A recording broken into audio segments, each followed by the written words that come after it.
यस्तो रात बढिरहेको छ। म राति राति घर जाँदैछु, तर धेरै नै अँध्यारो छ, झुट बोल्दैन। अब केही छैन, त्यस्तो चिसो त केही पनि छैन। आज त अब गर्मी लागिसक्यो। अहिले चाहिँ अब कामबाट म घर जाँदैछु। अब यति राति के गर्दै होला भनेर सोच्या होला होइन। म कामबाट घर जाँदैछु। क्यामेरामा देख्न सक्दैन, किनभने अगाडि पनि हेर्नु परेको छ मैले। अगाडिको यस्तो भइरहेको छ।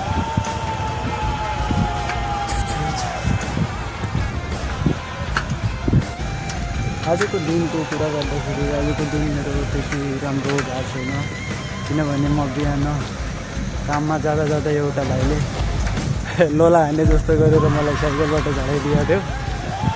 त्यसपछि अब कामको कुरा गर्दाखेरि काममा त्यस्तो केही छैन, कमाइ पनि ठिकठाक भइहाल्छ आज होइन।